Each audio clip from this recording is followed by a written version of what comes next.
के हिंदू का राजनीति करता हूं भाई, उसमें क्या प्रॉब्लम है? अरे वहाँ पे बोलिए लोग मैंने चाची तो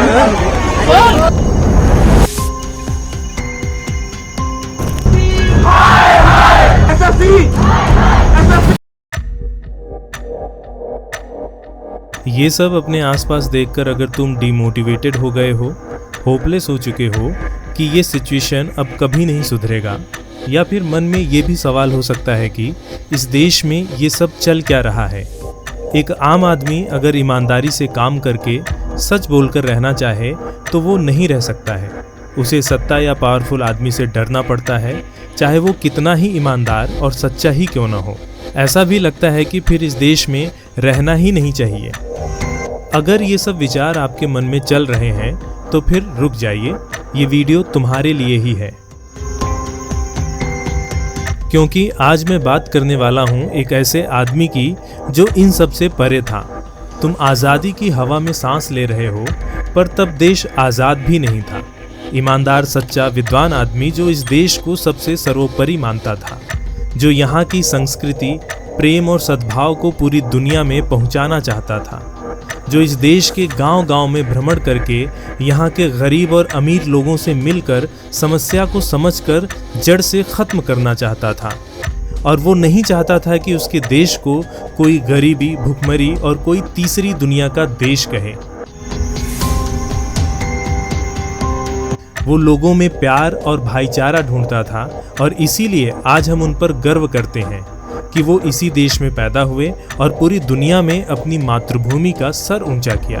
कई लाखों में कोई एक ऐसा विरला आदमी पैदा होता है जो इन समस्याओं से अपने आप को बेचैन नहीं करता और न ही अपने देश को कोसता है, बल्कि वो इन समस्याओं पर काम करता है, समाधान निकालता है। He began his speech with a simple greeting. Sisters and brothers of America. So today, let me say, sisters and brothers of India. 100 साल बाद भी जब अमेरिका के राष्ट्रपति भारत आए तो उस आदमी को याद करना नहीं भूले, बल्कि उन्होंने वही 5 शब्द दोहराए जो अमेरिका के शिकागो शहर में जाकर उन्होंने कहा था, sisters and brothers of America. पर क्या इतनी आसानी से वो भारत से अमेरिका के शिकागो पहुंच गए? और क्या इतनी ही आसानी से उनको मंच पर बोलने का मौका मिला? ऐसा कुछ भी नहीं हुआ था, कुछ भी आसान नहीं था। और अगर ये इतना ही आसान होता तो मैं ये वीडियो बना ही नहीं रहा होता। यहाँ तक कि उनको विश्व धर्म संसद, जो कि शिकागो में हुआ, वहाँ से उनको बुलावा भी नहीं आया था। इसीलिए ये सफ़र इतना आसान नहीं था। स्वामी जी जब भारत भ्रमण कर रहे थे तो पहली बार उनको शिकागो के इस मंच के बारे में पता चला, तो उनके अंदर से ये इच्छा उत्पन्न हुई कि वो भी जाकर अपने भारत देश के बारे में लोगों को बताएं। पर उनके पास वहां जाने के लिए न ही कोई इनविटेशन था और न ही उतना पैसा। भारत भ्रमण के दौरान ही उन्होंने लोगों से पैसे इकट्ठा करना शुरू किया। हालांकि उनके यात्रा करने का निर्णय अप्रैल 1893 तक नहीं हो पाया था, पर जैसे तैसे वो 31 मई 1893 को मुंबई से अमेरिका के लिए जहाज से रवाना हुए और 30 जुलाई को वो शिकागो पहुंच गए। वहां पहुंचने के बाद उनको पता चला कि वो देर हो चुके हैं और मंच के द्वारा जिस प्रमाण पत्र को मांगा गया था वो भी उनके पास नहीं था। अगर उनके पास प्रमाण पत्र होता भी तो भी पंजीकरण बंद हो चुका था। और वहां पर मौजूद सभी लोगों ने उनको ये कह दिया था कि मैं तुम्हारी किसी भी प्रकार की सहायता नहीं कर सकता हूँ। इतना सब कुछ होने के बाद भी उन्होंने भारत वापस लौटने का निर्णय नहीं लिया, बल्कि उन्होंने ये फैसला लिया कि जब तक दूसरा सत्र शुरू नहीं होता तब तक वो वहीं पर रुकेंगे। पर इस शहर में रहना उनके लिए मुश्किल था, क्योंकि ये बहुत ही महंगा शहर था। वो ये शहर छोड़कर बोस्टन चले गए, जो कि इसकी अपेक्षा कम खर्चालू था, ताकि वो अमेरिका में टिक सकें। 9 सितंबर 1893 को लगभग दोपहर के आसपास स्वामी जी दूसरी बार शिकागो पहुंचे। इस बार उनके पास पहचान पत्र था, पर वो उस मंच का पता भूल गए थे जहां पर उनको पहुंचना था। ट्रेन में एक व्यापारी ने उनको रास्ता बताने का वादा किया था, लेकिन जब वो स्टेशन पर पहुंचे तो व्यापारी को नहीं ढूंढ पाए थे। वो काफ़ी देर तक भटकते रहे, पर उनको कुछ रास्ता नहीं समझ में आया। तो उन्होंने स्टेशन पर ही खड़े एक मालगाड़ी में रात बिताने का फैसला लिया। 10 सितंबर की सुबह संसद शुरू होने से ठीक एक दिन पहले वो वहाँ की गलियों में भटक रहे थे, लोगों से खाना और रास्ता पूछ रहे थे, पर लोगों को एक अजीब दिखने वाले, यात्रा से थके हुए, उधड़े हुए कपड़े पहने हुए साधु के लिए किसी को कोई हमदर्दी और सहानुभूति नहीं थी। जब वो मदद मांगते तो लोग उनसे मुंह फेर लेते, उनके मुंह पर दरवाज़ा बंद कर देते, पर वो आगे बढ़ते रहे। बहुत ज़्यादा थक जाने के कारण अब उनके अंदर और आगे चलने की हिम्मत नहीं थी, तो वो एक घर के सामने गली में नीचे ही बैठ जाते हैं। कुछ समय के बाद उस घर का दरवाज़ा खुलता है। एक महिला जॉर्ज डब्ल्यू हेल बाहर आईं और उनकी मदद करने के लिए उनको खाना खिलाया। जैसे ही उन्होंने बताया कि मैं यहाँ धर्म संसद में हिस्सा लेने के लिए आया हूँ, तो वो स्वामी जी को अपने घर के अंदर ले गईं और वो उनकी मदद से धर्म संसद तक पहुँचे।